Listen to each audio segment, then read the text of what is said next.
Vyše 30 hodín ležal zranený mladík zakliesnený v aute a nemohol nič robiť. Hľadala ho rodina aj kamaráti. Bez vody, bez jedla a s ťažkými zraneniami strávil celý deň aj celú noc v havarovanom aute. 20-ročný Ján z obce Michajlov neveril, že to prežije. Auto sa prevrátilo na strechu v hustých kríkoch a z cesty ho vôbec nebolo vidieť.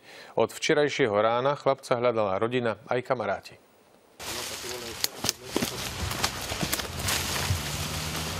Celý deň tam ležal.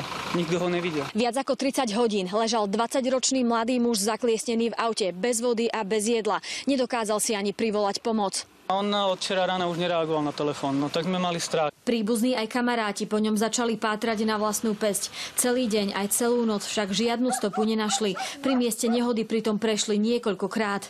Prejdete tu 1000-krát a chudák leží v tom. Tak čo vám na to mám povedať? Nádej prišla až dnes dopoludnia. Že nejak lokalizovali mobil, že úseku odtiaľ niekam na Úbľu. Tak sme automaticky zastavili a išli sme sa pozrieť, čo sa vlastne stalo. No a našli sme tam zničené auto. Z doposiaľ získaných informácií môžeme predpokladať, že k dopravnej nehode došlo včera krátko pred 9 hodinou ráno. Vodič bol nájdený až dnes predpoludním a bol mimo vozidla.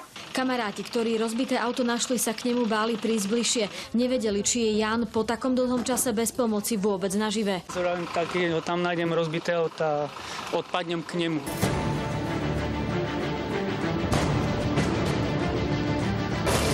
Taká záchranná zdravotnej služby zistila viac početné poranenia tela a hlavy. Zraneného muža museli vrtuľníkom transportovať na traumatologické oddelenie do nemocnice v Prešove.